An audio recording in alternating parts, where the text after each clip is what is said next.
Again, let's get started. Hi, everyone. I'm Karen Whitaker. I'm the Deputy Executive Director at the League of American Bicyclists. Thanks for joining us here for this webinar on mitigating truck bicyclist crashes. Just before we get started, I just want to let folks know about some upcoming webinars as well. The League is starting webinars on advocacy skills, and the first one's going to be on how to write an op-ed. That will be next, I guess it's 2 weeks.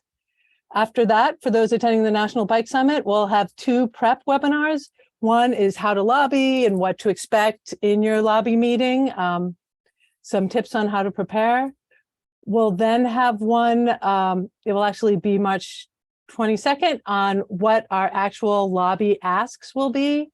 And that one got moved because we are also going to be doing a webinar just for those who work for 501c3 nonprofits to help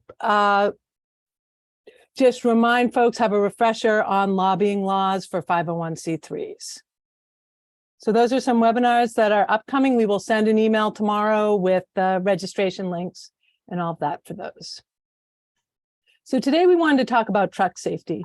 And for folks who've been working with the League for a while, you may know that we've supported efforts in this area, but we haven't been at the forefront of it. So today we wanted to talk to people who've really been leading both in the research and the advocacy piece of that. It will be one of our asks for the National Bike Summit.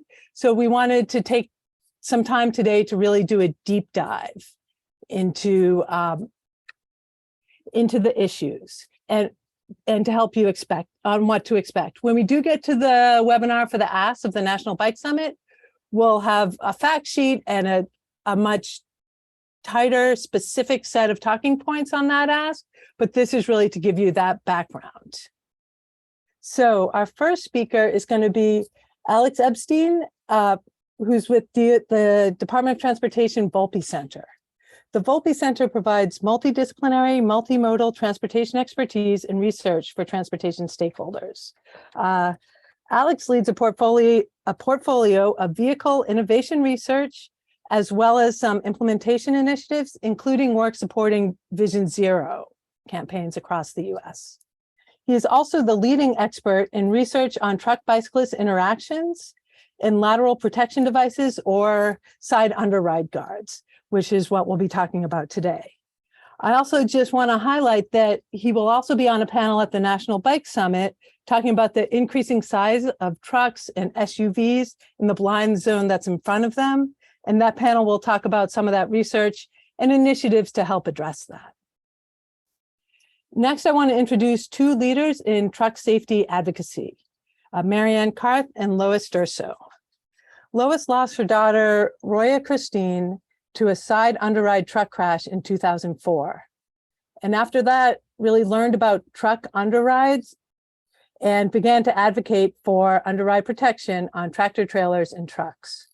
Marianne lost her 2 youngest daughters, Anna Leah, 17, and Mary, 13, due to a truck underride crash in 2013. This led her into a passionate pursuit of traffic safety advocacy. They work together with other families who've lost loved one to truck underride crashes as part of Team Underride. And Team Underride, together they've helped co-author the Stop Underrides bill, which was initially introduced in 2017 by Senators Gillibrand and Rubio. Parts of that bill were incorporated into the bipartisan infrastructure law in 2021, but not everything. And so Marianne and Lois and their team continue to educate and advocate for comprehensive underride regulation. So I want to thank all of our speakers for being here. And I'm going to turn it over to Alex. Are you ready to? Great. I am. Thank you. Appreciate the opportunity. Let's see if it's possible to share the screen. Yeah. There we go. And I will be doing that shortly. So let's see if that's going to work. And go to F5. Let me know if that's showing full screen or not, please. It's not showing, now it is. Okay. Well, thank you again for the opportunity. I'll speak here in the capacity of someone who's led research over the last 10 years on this topic of lateral protective devices and vulnerable road user safety. Vulnerable road user safety is the North Star of a lot of what I do in my research capacity at the Volpe Center, which is a research agency within the US Department of Transportation. We're based in Cambridge, Massachusetts. Just before I start, should make clear the information in this presentation. Any related materials represents best technical judgment of US DOT Volpe Center staff based on our independent and objective technical analysis. It's not meant to be construed or misconstrued as statements of US DOT policy or guidance. Also, just to be very transparent, we also do not certify or approve any equipment such as lateral protective devices or side guards, and that compliance would lie with self-certification by any manufacturer. So just to be upfront, as far as disclaimers and setting context of what I can project here today. I think I've been invited here to provide some context and common understanding, common frame of reference on that particular safety technology, lateral protective devices for vulnerable road users. I'll provide a little context, how prevalent these are throughout the world and precedents, kind of address a key question of, does the research indicate that they work, that they're effective?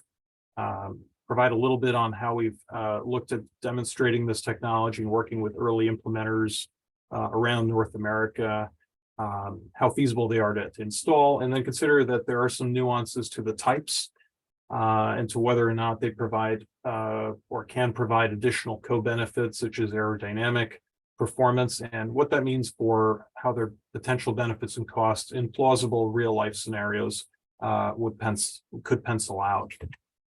So context-wise, these are unfortunately not infrequent occurrences when large trucks and people bicycling or walking or other vulnerable road users collide. It's a high risk of dying as the vulnerable road user in these crashes, and this kind of media exposure is consistent with looking at the numbers. The large vehicle, so large truck population is about 4% of vehicles on the road, but is overrepresented when it comes to pedestrian bicyclist fatalities in the United States. And just in 2019, for example, there were 569 truck-involved vulnerable road user fatalities. The overrepresentation is more pronounced still in a large urban area such as New York City, where findings show that it can be about 1 out of 8 pedestrian fatalities and about 1 out of 3 bicyclist fatalities are large truck involved. So addressing a small fraction of the vehicles on the road could have a disproportionately large safety upside for vulnerable road user safety. To put a bit of a finer point on what those numbers are, this is from 5 years, 2005 to 2009. NTSB looked at truck and fatal accident database, and we were able to put together just a synthesis of that analysis. About 1/3 of the 1,746 pedestrian bicyclist fatalities in that 5-year period involving large trucks happened after initially impacting the side of a truck or trailer. It's especially pronounced on the right-hand side of trucks and trailers, and especially pronounced for bicyclists being on the sides of that fatal impact starting on the side of the truck. And a countermeasure for this is closing off that exposed area, that high-risk area between the front and the side of the truck underneath, closing that off to vulnerable road users who can fall into the wheel path as the truck or trailer rolls forward. So closing that dangerous gap underneath the high ground clearance bed of the truck. And this has happened around the world since 1979. At least 47 countries have adopted LPDs. through different legislation and regulation, starting with Japan, and later the UK, Europe, China, other countries that contract to the UN Regulation 73 outside of Europe, and then countries in South America, at least 2 countries in South America. The LPDs or side guards, and you'll notice I'm using those terms here interchangeably when it comes to VRU safety devices. Take all shapes and sizes. They come in narrow and wide rails that span that empty gap, that span the gap. They come in smooth-faced panels on trucks as well as trailers. And the most common standard for them around the world is that UN Regulation 73. Its dimensional requirements are shown here, and it's based on a 1 kilonewton, or about 225 pound, 220 pound static force stiffness test. In the United States and North America, about 10 years ago, starting in Boston, there was a surge of interest in bringing this technology stateside, and to get ahead of the risk of a patchwork of different specifications, different requirements, Volpe proactively developed a best practice specification based on our research, and we've since revised this, and this is published on our website. This best practice specification provides a common frame of reference that's been adopted in a growing number of jurisdictions, cities, and states around North America, from Mexico City up to Canada. And this is a map that is on our website that shows that we keep up to date. We're trying to do our best to keep up to date on the status of rollout across different jurisdictions. These are just some examples from around the US. A key question, of course, is, does the research indicate that side guards are effective for improving VRU safety in large truck crashes? And we had the opportunity, my team had the opportunity a few years ago to undertake a 2-year study that included a detailed literature review. We looked at about 50 publications, 11 specifically presenting data on side guard effectiveness. And the takeaway of that literature review is, yes, it supports the effectiveness of mitigating crashes with VRUs. Side guards generally, with a high degree of confidence, were shown by the literature review to be effective in passing or overtaking maneuvers, and working better if the ground clearance of the side guard is reduced, is lower to the ground. And contrary to what you may have read or what you may have heard, we also found in the research that there are at least 3 studies, as well as our own demonstration, showing they can be effective in crashes where the truck turns. And which is a key point to consider, because that increases the population of crashes that can be mitigated, where fatality can be turned into an injury.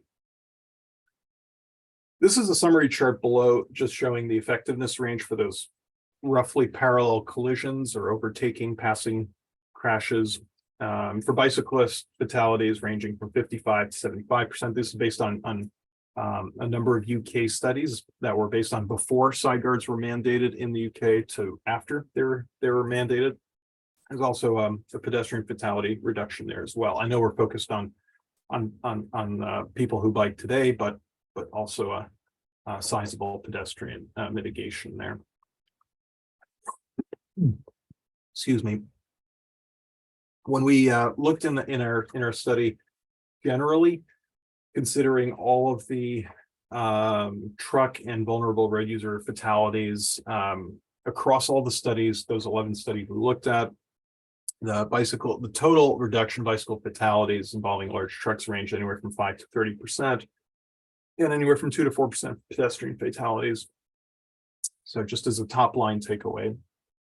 And then if we dig a little deeper, there's an interesting twist where some of the studies allowed us to look before and after, and other studies consider side guard exempt trucks and side guard non-exempt trucks. So in other words, at the same time period. So each study may have its confounding factors, but there is no perfect study, one might say.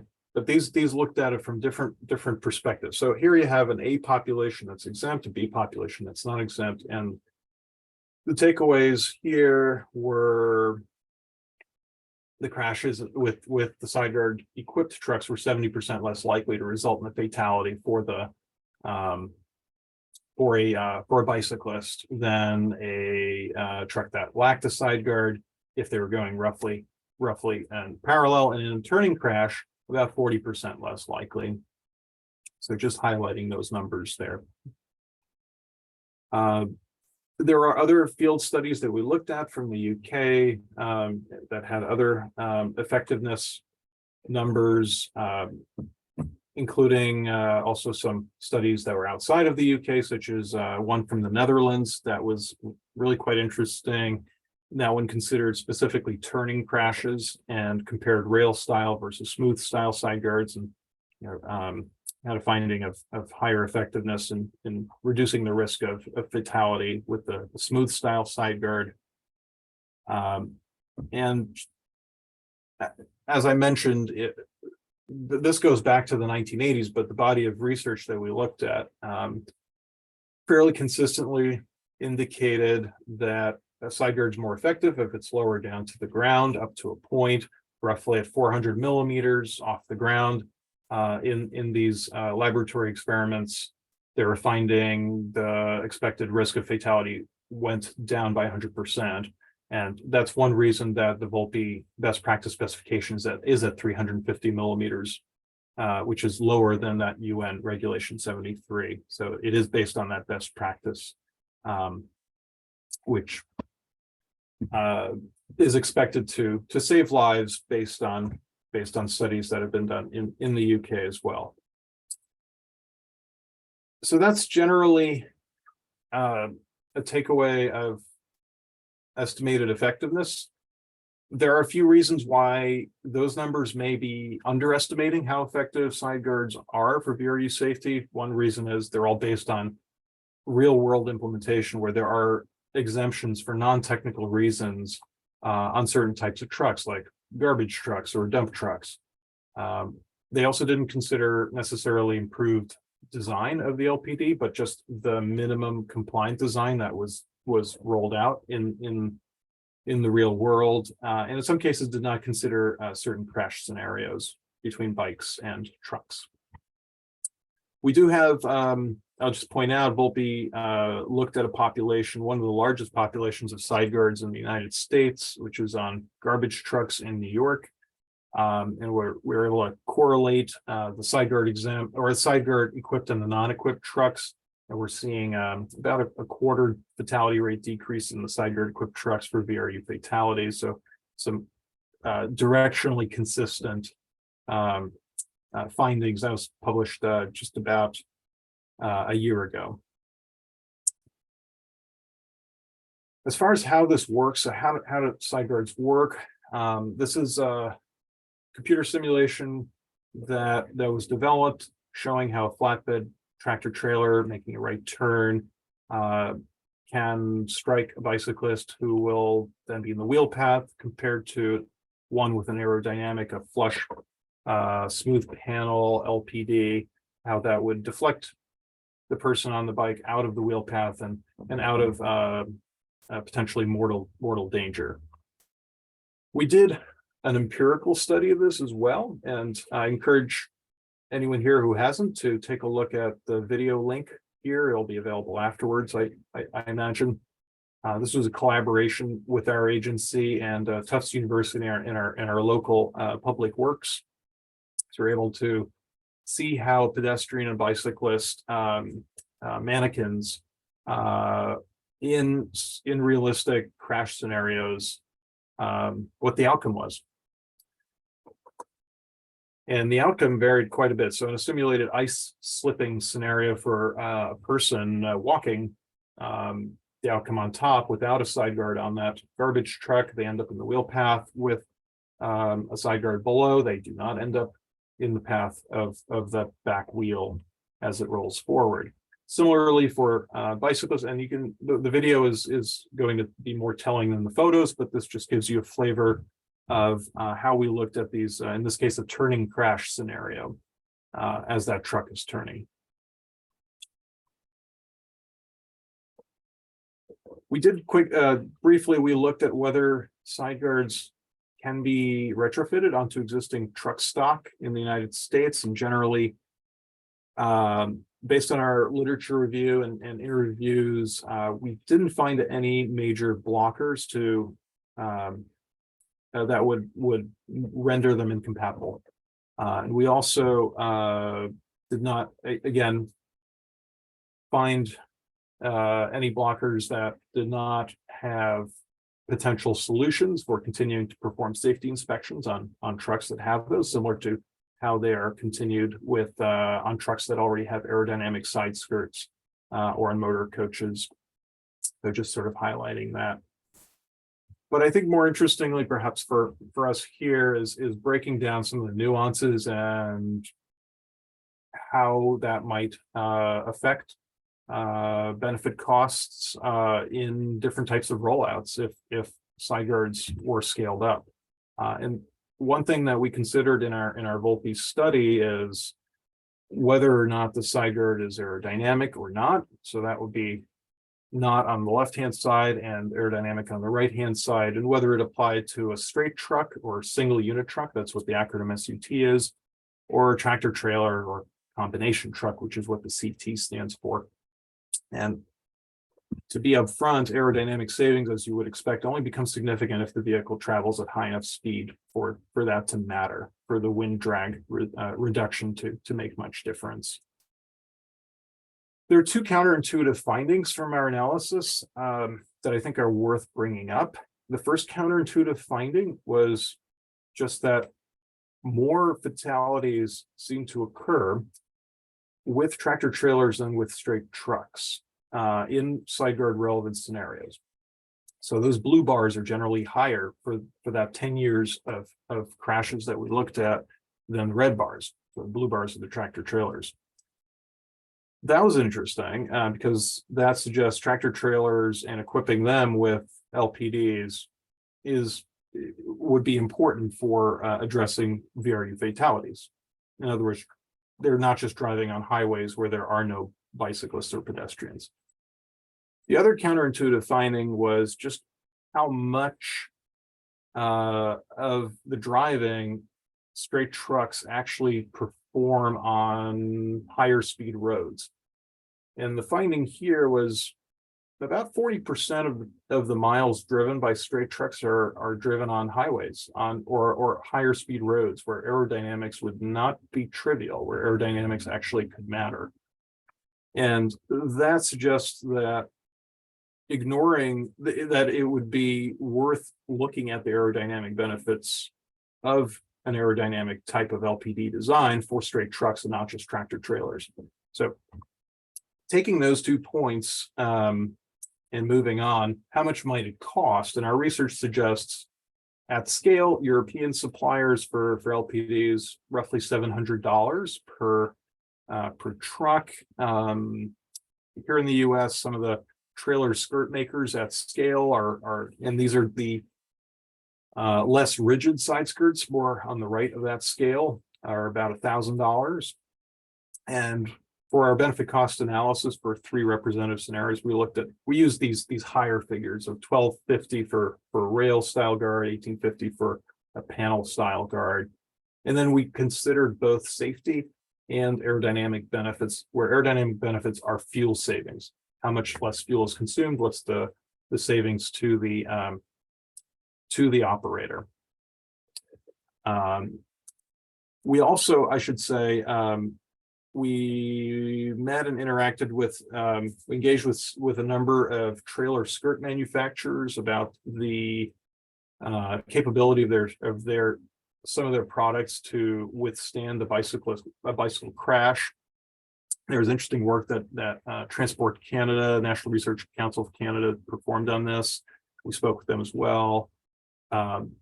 the upshot of which is that there are already at least 3 trailer skirt manufacturers that report that their trailer skirts can and do stop a bicyclist from going underneath in a side impact crash. So we assumed there's a little bit of reinforcement needed. We had a specific number from an engineering report from one of those companies, and we went ahead and modeled it. And we kind of took the 3 extremes of how this could plausibly be done. One is tomorrow. Well, this was done in 2020. So let's say immediately on day 1, every truck and trailer were equipped. So there's a high cost, that green bar, and then the over the next 25 years, the benefits and the safety and aerodynamic benefits accrue. You'll notice that aerodynamic benefits, that light blue bar, significantly higher than the safety benefits because there is so much fuel consumed by trucks and trailers. Another scenario is only on new trucks. What if every new truck and trailer had an aerodynamic LPD?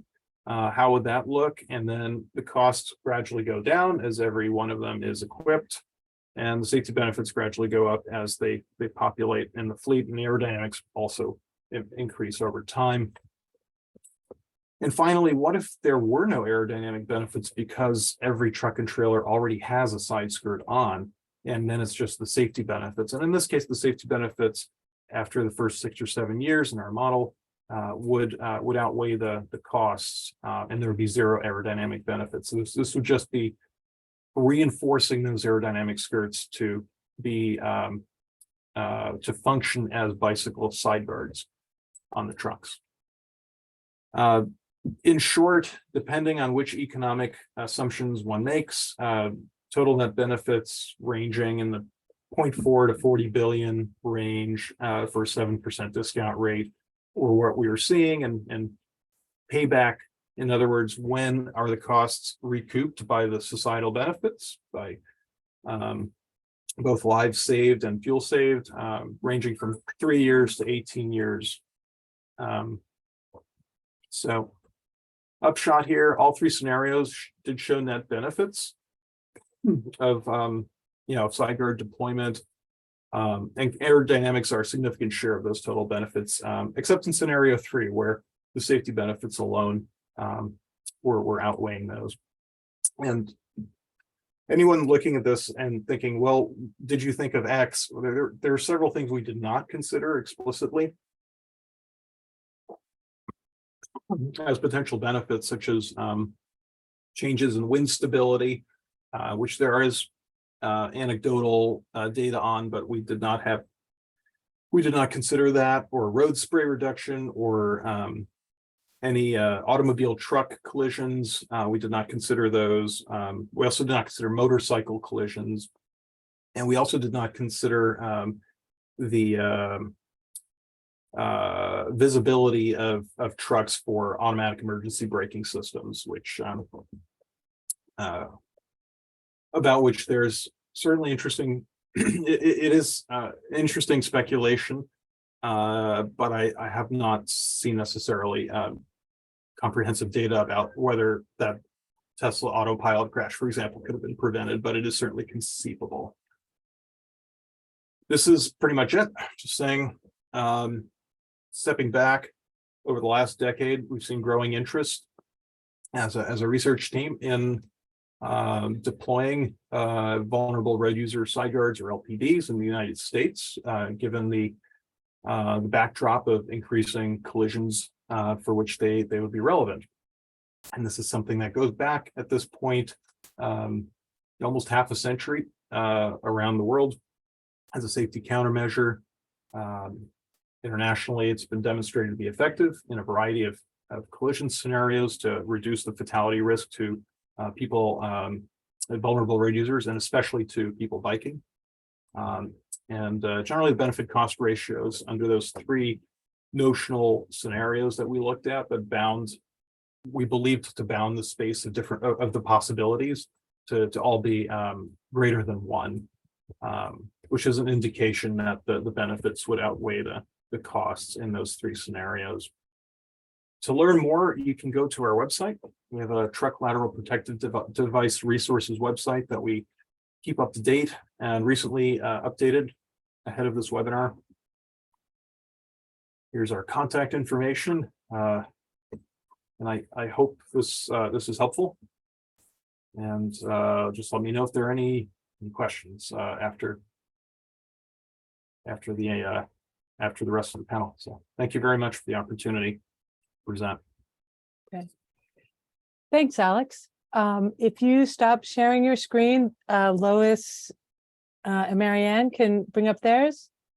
And while they're bringing up their screen, I do have one question I'll ask you, which is, Tim asked, when you're thinking about the cost-benefit analysis, are you thinking about lawsuits from victims' families?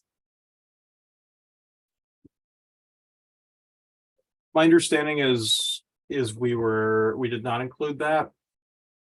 I would want to double check that, but my understanding is we looked at the value of a statistical life for the lives saved, the injuries prevented, and then the fuel savings, the direct costs of the avoided fuel consumption. Great, thank you.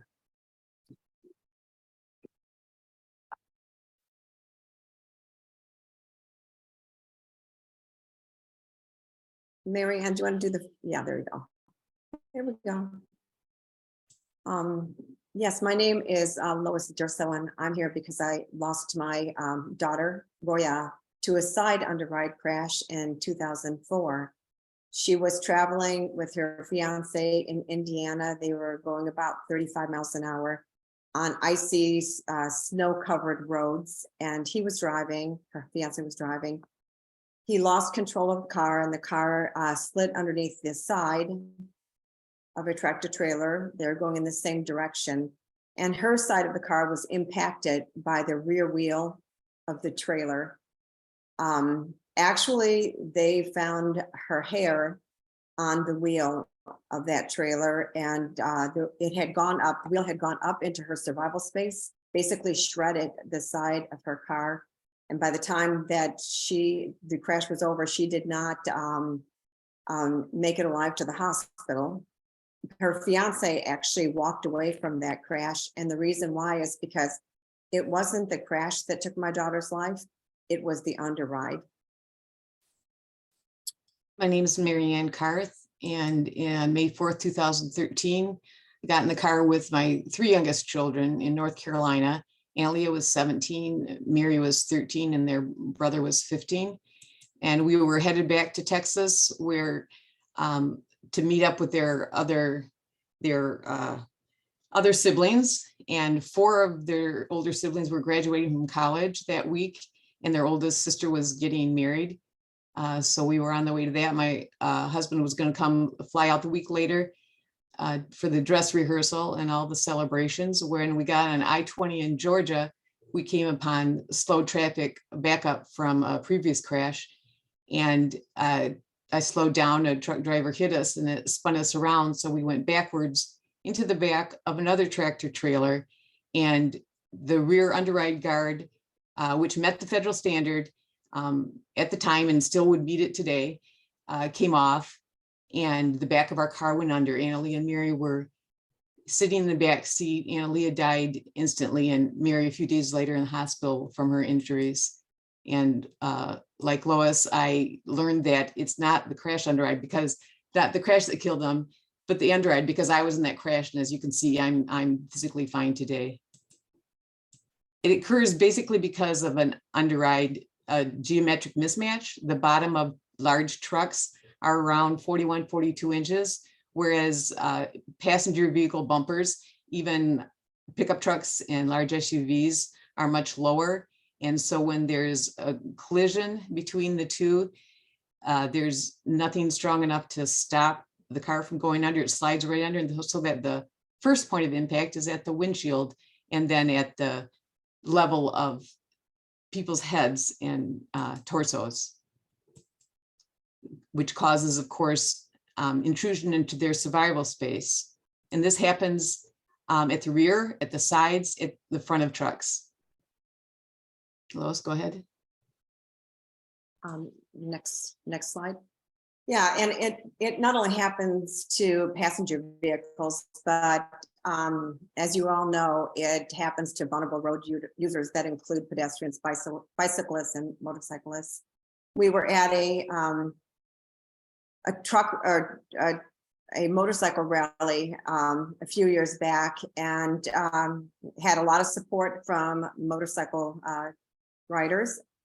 They actually, many of them knew of family or friends that had died because of an underride with a tractor trailer. So this is Sylvia Bigham, who in 2009 had recently graduated from college, was starting a job and actually bicycling on her way to work, and died underneath a truck. And what we know about that is that it, just not in her case, but many cases, as Alex was talking about, that the problem is vulnerable road users are going under the truck and being impacted by the rear wheel. Bicycles, motorcycles, and pedestrians. The good thing is that engineers have developed solutions to prevent underride and passenger compartment intrusion.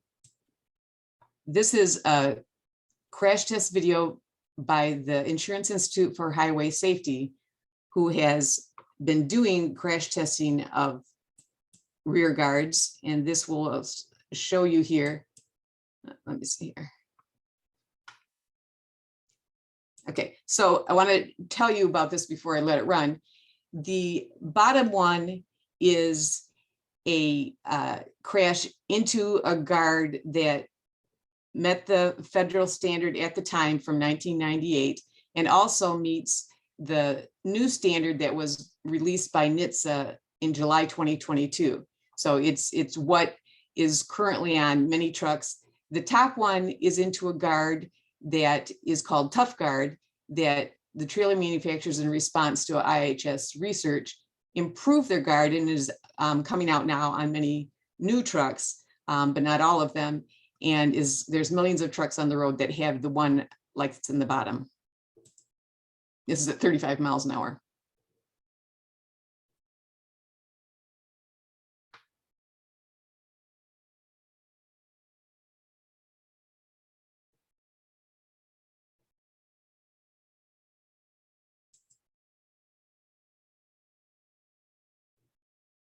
This video was put together. It basically shows the timeline for Underride, and we think it does a really good job doing that, so we wanted to play that for you.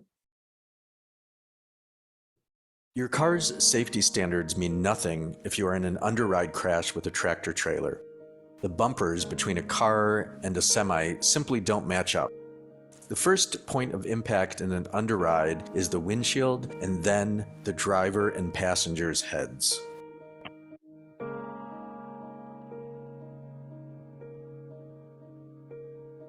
Imagine how many lives would have been saved if the 1896 and 1915 side guard patents had become the standard.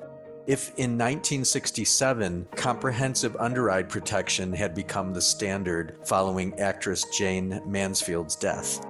If in 1969, side underride protection had become the standard, as was then anticipated by the Federal Highway Administration. In 1977, the president of the Insurance Institute for Highway Safety warned US senators that blood has been shed, heads literally have rolled, and countless thousands of Americans have been injured because these agencies did not act. Further inaction would be inexcusable. In 2002, the American Trucking Associations predict side underride regulations will be in place by 2006. In 2004, Roya Sadi is killed in a side underride crash. Her mother, Lois Durso, creates StopUnderrides.org, which has championed this cause ever since. In 2013, Analia and Mary are killed in an underride crash. Their mother, Marianne Karth, starts Analia and Mary for truck safety. She has tirelessly campaigned for meaningful changes ever since. In 2014, the National Transportation Safety Board recommends side underride protection. In 2016, industry and victims come together at the first Underride Roundtable. In the following years, every major trailer manufacturer voluntarily strengthened guards to meet the new Tough Guard standard so that the rear of trailers are much safer and save lives. Now, we need to do the same for the sides of trailers. Trucking companies pay extra to add fuel-efficient side skirts to their trailers, but these do not protect against underride. The next step is protection for the side of trailers that save fuel and save lives. The Insurance Institute for Highway Safety supports side underride guards for trailers. In 2017, the Insurance Institute performs crash tests into the side of a trailer. Here are the results with and without a guard at 35 miles per hour. Later in 2017, there is another crash test at a second Underride Roundtable. Here are the results with a guard at 40 miles per hour. Trailer manufacturer Hyundai's chief sales officer says, "If the government makes them mandatory, we would of course do our best to implement them." As seen here at an Ohio rest stop in 2020, some motor carriers have voluntarily installed side underride protection. So now what do we do? Trucking companies could demand trailers with side underride guards. Trailer manufacturers could supply trailers with side underride guards, or the government could mandate side underride guards, ideally with the support of industry, because a government law or regulation will place all manufacturers on a level playing field. Side underride protection allows the energy-absorbing bumpers, crumple zones, seatbelts, and airbags in your car to protect you like they were designed. It's been over 100 years. The past victims and the potential future victims are begging, fix this problem now.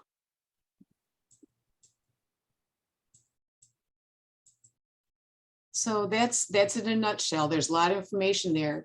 What we want to talk about today, and again, Alex talked about LPDs, lateral protection devices, and its equipment is installed on the side of a truck to prevent vulnerable road users from being swept under. It's not designed, however, to stop a passenger vehicle from going under. This shows, we had a crash test in DC in 2019. This shows in another way what happens when there is no side guard and a car collides with the side.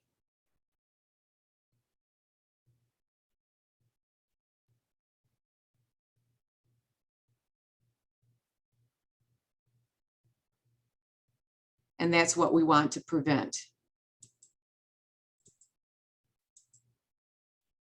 You want to describe this, Lois? Yeah, this is the crash test again that we did in DC. The top vehicle is colliding with a angel wing underride protection, and the middle is a polyester webbing. It's a safety skirt with Aaron Kiefer designed, and then the bottom photo or video is with no underride protection at all.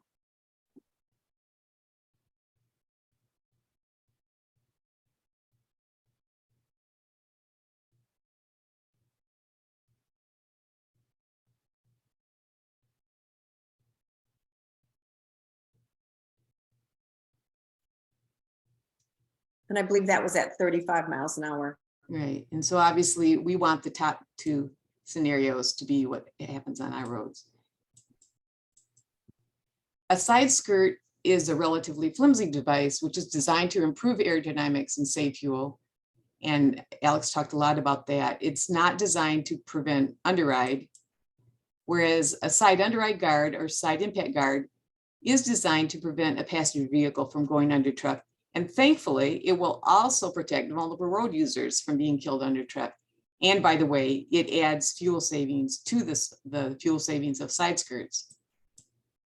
these are some examples of different side guard systems, like the ones we showed in the crash test, as well as some from trailer manufacturers.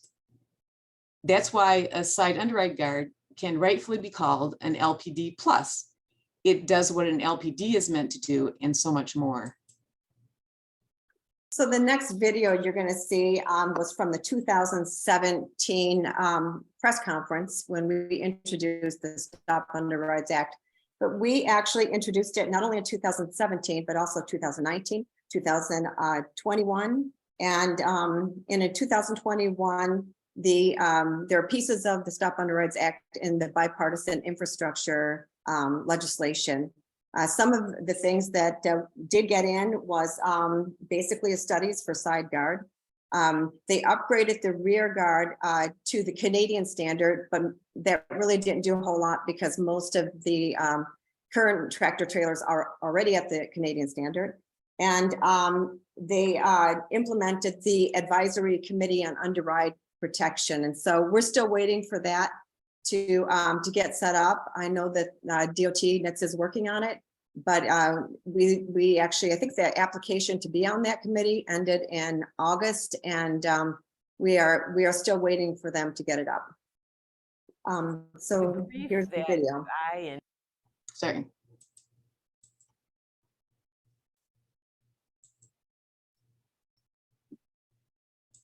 The grief that I and people that lose a loved one this way goes through is very complicated. First of all, it's unexpected, it's traumatic, and then when you learn that it could have been prevented, there's an anger and a frustration that doesn't let you get to peace.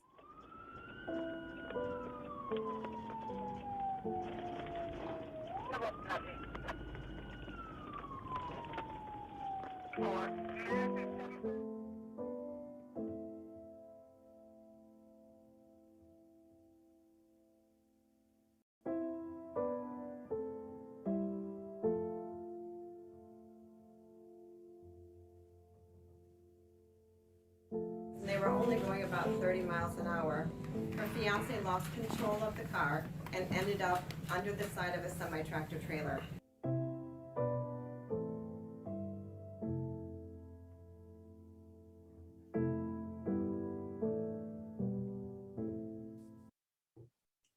So as Lois said, that was in 2017, and we're waiting for NHTSA to move forward more quickly. They've already missed some deadlines. So I know that Karen has talked about a letter to go directed to Secretary Bujay that would ask him to move more quickly on the underride regulations to finish the side underride research. As in that timeline video, it mentioned that on March 19, 1969, DOT talked about doing, after further research on side guards was finished, they were going to add underride protection to side large trucks. That's going to be 54 years next month.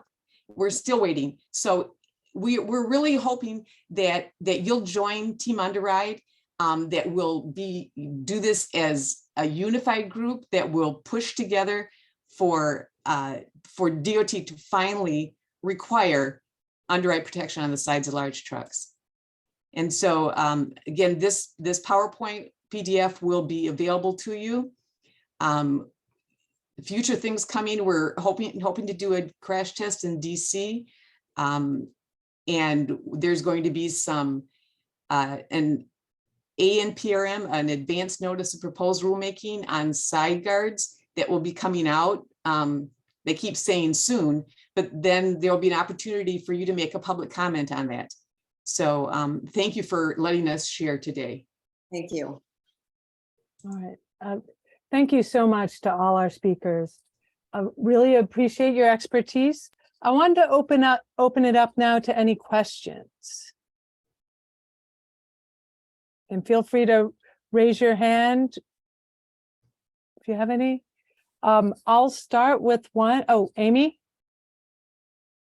Sure. I was just wondering, when we are meeting with folks for the summit, will we have a list of the latest list of sponsors and know if, or can you even just share now? I guess I could have Googled it, but how many sponsors are there on the bill? So Okay. the bill has not yet been reintroduced for 2023. Right. So Yeah. how many were there last time? Something like 43 and 28. We can actually make sure you have that list of, the ones from 2021. And we expect the bill to be released sometime this spring. is what But we're not looking at. before the summit, though. Yeah. So for the National Bike Summit, where we are right now is that NHTSA, the National Highway Traffic Safety Administration, is doing the research on underride guards. And the letter will ask that they, how they are, well, this is what we're hoping. We're still drafting with members of Congress. So this is all potential letter right now, but it will be, how are they considering vulnerable road users in the process? And how are they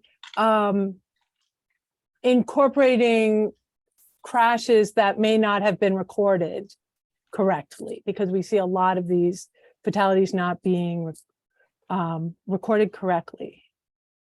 So we'll have more on that ask as we get closer to the summit. I wanted to start with a question for Alex. We just saw a little bit about the differences between LPD and LPD plus to make sure they work for both people in cars and people outside of cars. Is there anything specific for vulnerable road users that would need to be required for an LPD or an LPD plus to work, particularly for turning vehicles? Great question. As I presented earlier, the ground clearance is important for effectiveness in vulnerable road user crashes. The less exposed space there is between the ground and the bottom edge of the side guard, the more likely it is that it will do its job based on the research that we saw. So consideration of that dimension, consideration of fully closing off to the extent possible the gap from front to back as well. It's really about closing off that exposed area is going to be key. Okay. From a VRU standpoint. So can I share one of the devices that's been developed that is a full length one and is being considered that you can see this polyester webbing being strapped along the full length there, and the designer is working on making it like a double layer, so there's a stacking on top of each other so that it would protect the full length of the trailer.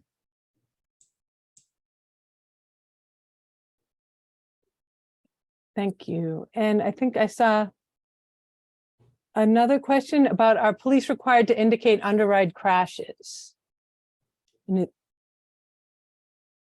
Yes, they are. They're any fatal crash, they're to fill out a report to send to the FARs to NHTSA.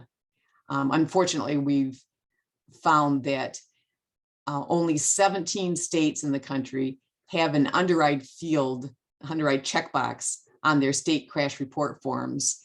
And so if there's not one on a state's form, when the FARs analyst at the state is filling it out, they can't check that. And so it gets recorded. We've been looking into it and finding that many of them that we believe are underride are coded as no underride noted. Yeah.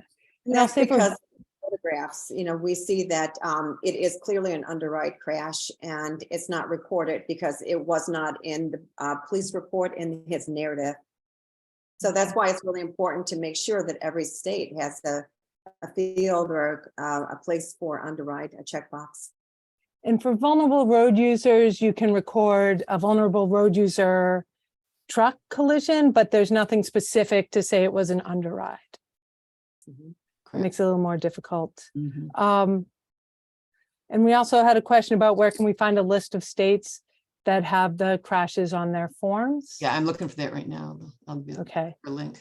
And we can get that information to you. We'll send a follow-up email tomorrow with the slides and the video.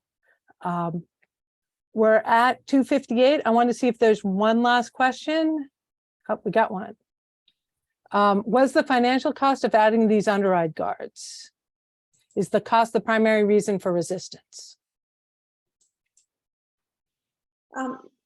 I think the industry cost is always an issue for them. I know that another individual that we work with, that he's done a cost benefit analysis, and in long term, it actually saves the industry money. But short term, if there's a cost to putting underride protection on. And I just recently saw, it was talking about side skirts, so it wasn't talking about side guards, but there was a lot of resistance when California was making that a requirement.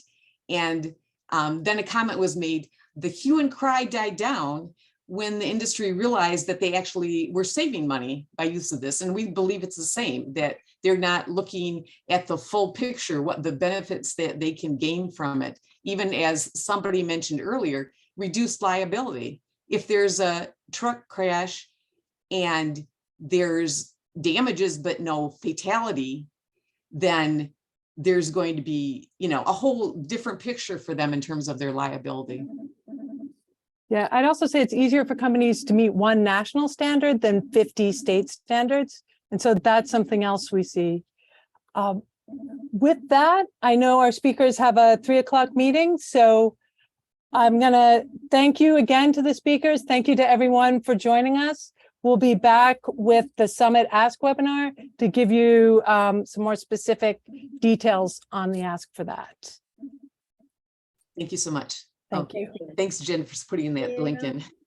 Thank you for the opportunity. Yes, thank you.